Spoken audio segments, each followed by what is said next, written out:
Selamat pagi dan salam sejahtera. Bersama saya Rita Alusius Malik dalam Berita Pagi Sabah edisi Sabtu 19 Jun 2021.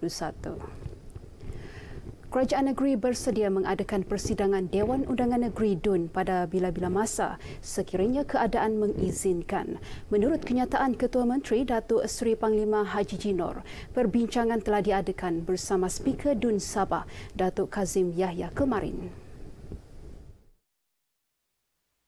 Ia seiring titah yang di-Pertuan Agong Al-Sultan Abdullah Riayatuddin Al-Mustafa Billah Shah yang menzahirkan pandangan agar persidangan Parlimen diadakan secepat mungkin. Datuk Haji Ji turut menegaskan sebelum bersidang, kerajaan negeri terlebih dahulu akan mendapatkan nasihat Majlis Keselamatan Negara MKN dan mematuhi sepenuhnya prosedur operasi standard SOP yang telah ditetapkan. Sementara itu, Timbalan Ketua Menteri Datuk Seri Bung Mokhtar Radin dalam kenyataannya menyatakan setuju agar sidang DUN diadakan semula dan yakin ia dalam perhatian Kerajaan Gabungan Rakyat Sabah JRS yang dipimpin Ketua Menteri. Katanya kerajaan JRS sentiasa mengalu-alukan pandangan semua pihak dalam mendepani cabaran COVID-19 termasuk berkaitan pembangunan ekonomi dan kesejahteraan rakyat. Untuk rekod, persidangan terakhir DUN Sabah adalah pada bulan Disember lepas. Majlis Ugama Islam Sabah MUIS akan mengagihkan 4,000 bakul makanan kepada golongan asnaf terjejas akibat Perintah Kawalan Pergerakan PKP 3.0. Menteri Tugas-Tugas Khas Datuk Muhammad Arifin Muhammad Arif berkata ia melibatkan peruntukan sebanyak RM300,000. Bantuan bakul makanan ini akan diagihkan kepada asnaf di setiap daerah melibatkan kerjasama Pegawai Takbir Agama PTA, Jabatan Hal Ehwal Agama Islam Sabah JAINS daerah.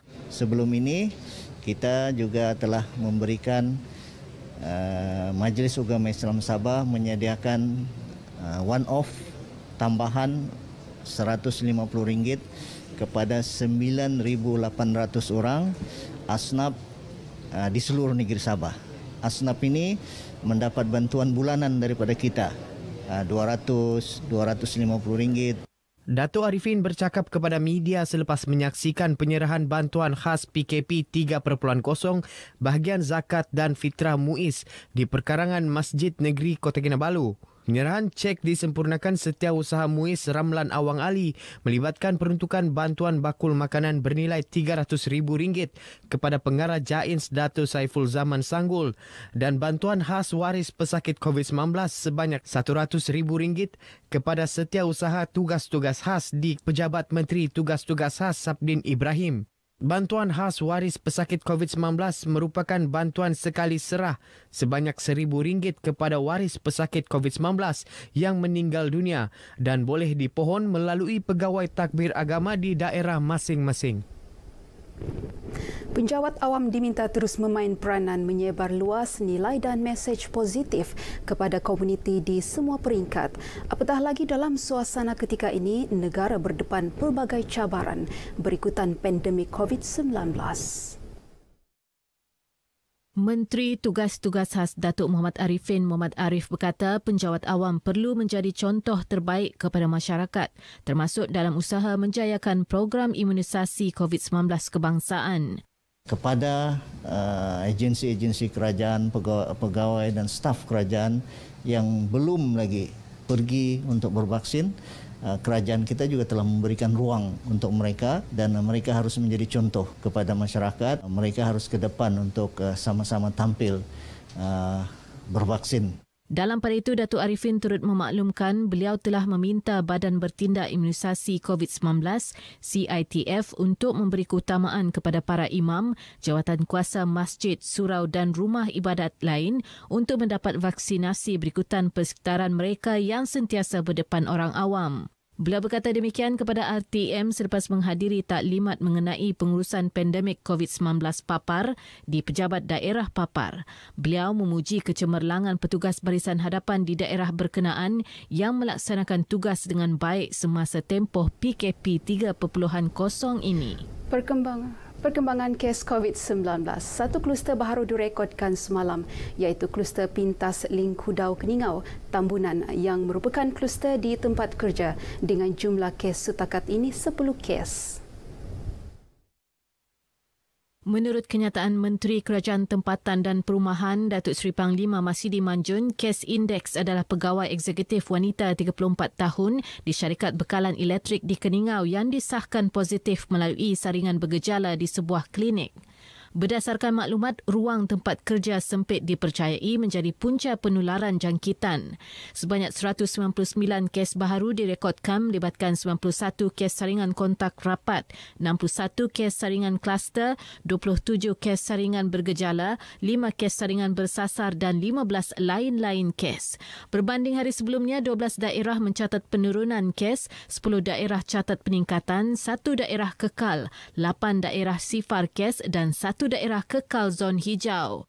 Menurut Datuk Masidi, perubahan angka kes yang tidak statik selain catatan kes hasil saringan kontak rapat menunjukkan kebarangkalian tinggi berlaku aktiviti ketidakpatuhan SOP. Justru orang ramai digesa kekal berada di rumah dan bagi mereka yang bekerja, diingatkan hadkan pergerakan. 253 pesakit dilaporkan sembuh manakala terdapat 6 kes kematian, masing-masing 1 kes di daerah Sandakan, Kunak, Putatan, Papar, Lahad Datu dan Kota Belud. Dalam pada itu, 2 lokaliti dikenakan Perintah Kawalan Pergerakan diperketatkan PKPD, iaitu Grace Villa Kondo, Sembulan Kota Kinabalu dan PPRT Kampung Pasir Putih Putatan berkuat kuasa 20 Jun hingga 3 Julai. PKPD di lokaliti berkenaan berikutan berlaku peningkatan kes dengan kadar keboleh jangkitan tinggi. PKPD di 2 lokaliti lain pula dilanjutkan iaitu PKPD Kampung Gusi Kinarut Papar dan Kampung Perpaduan Pulau Banggi Kudat hingga 3 Julai. Manakala PKPD 6 lokaliti iaitu Taman Wawasan Tawau, Kampung Tengah Kinarut dan Kampung Benoni Papar, Taman Wangsa Telipok, Jalan Budi Sri Tanjung Tawau dan Taman Pelangi Sempurna ditamatkan. Datuk Masidi juga memaklumkan bagi memastikan kawalan penularan COVID-19 dibendung ke tahap maksimum, Pasukan Gerakan Marin PDRM mendirikan pos kawalan di Kuala Sungai Kinarut bermula semalam. Pos kawalan beroperasi 24 jam sepanjang tempoh PKPD ini bertujuan menyekat sebarang cubaan keluar menggunakan jalan air oleh penduduk di kawasan PKPD Kampung Gusi dan skim penempatan Kinarut. Pejabat Dewan Undangan Negeri Dun Kuamut melalui Unit Pemimpin Pembangunan Masyarakat UPPM akan melaksana kerjasama dengan Badan Bertindak Imunisasi COVID-19 CITF Tongod bagi menjayakan program vaksinasi di Tongod. Ia turut meliputi usaha mengenal pasti jumlah orang kurang upaya OKU dan warga emas dalam Dun berkenaan. Anggota Dewan Undangan Negeri Adun Kuamut, Datuk Masyung Banah berkata bantuan pengangkutan akan turut disediakan kepada penduduk yang berhadapan kekangan hadir ke lokasi program outreach imunisasi COVID-19 yang diadakan. Dan saya telah mengarahkan mereka untuk membuat kajian secepat yang mungkin dan kita akan sediakan kenderaan untuk mengangkat OKU dan warga emas daripada rumah ke pusat-pusat vaksin. Datuk Masyung ditemui RTM di Kampung Imbak Tongod. Hadir sama Pegawai Daerah Tongod Muhammad Fauzi Norbeh. Dalam pada itu, Datuk Masyung berpuas hati dengan pelaksanaan program khidmat masyarakat tersebut yang berjaya menarik kehadiran ramai penduduk luar bandar melebihi sasaran awal 50 dos vaksin. Secara keseluruhan, 100 penduduk Kampung Imbak berjaya mendapat suntikan vaksin dan jumlah sama juga direkodkan dalam program sama yang terdahulu diadakan di Kampung Karamuak. Program akan diteruskan ke Kampung Kuamut dan Kampung Inarat dalam masa terdekat. Dalam perkembangan sama, CITF Tongod akan meningkatkan sasaran bagi program outreach imunisasi COVID-19 susulan maklum balas memberansangkan daripada penduduk di 2 lokasi sebelum ini melebihi sasaran ditetapkan. Pegawai Daerah Tongod Muhammad Fauzi Norbeh bagaimanapun berkata jumlah tambahan vaksin bergantung kepada kekuatan tenaga petugas program tersebut. Pada asalnya sasaran kita adalah 50 orang bagi satu kampung. Tetapi melihat kepada penerimaan kemarin, hari pertama kita buat program ni, hampir 200 orang yang datang. Dan hari ini juga kita boleh lihat hampir 250 orang yang datang. So saya rasa ini salah satu program yang sangat baik. Muhammad Fauzi ditemui RTM ketika program outreach imunisasi COVID-19 daerah Tongod di Dewan Kampung Imbak Tongod. Dalam pada itu, beliau yang juga pengerusi Pusat Kawalan Operasi Bencana PKOB Tongod yakin pematuhan prosedur operasi standard SOP ditetapkan dalam kalangan peniaga dan masyarakat mampu mengurangkan kadar jangkitan COVID-19 di daerah berkenaan. Sehubungan itu, semua pihak digesa sama-sama berganding bahu mengamalkan kawalan kendiri yang ketat dan berdisiplin tinggi bagi membantu kerajaan melandaikan lekuk pandemik berkenaan di daerah tersebut dan negeri ini secara keseluruhannya. Susulan tular rakaman video menunjukkan seorang wanita memarahi anggota polis di satu sekatan jalan raya SJR di negeri ini. Pesuruhjaya Polis Sabah Dato' Hazani Ghazali menyatakan siasatan menyeluruh akan dijalankan membabitkan kedua-dua pihak sebelum tindakan selanjutnya diambil. Rakaman video tular berkenaan dipercayai berlaku pada 1 Jun lalu telah menimbulkan pelbagai reaksi netizen. Dato' Hazani ketika dihubungi pemberita memaklumkan wanita dalam video berkenaan dikenakan saman atas kesalahan cukai jalan dan insurans kenderaan tamat tempoh.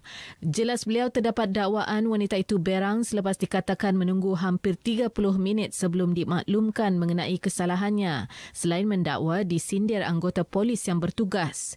Bagaimanapun, Dato' Hazani menegaskan siasatan akan dijalankan untuk mendapatkan maklumat penuh mengenai kejadian tersebut.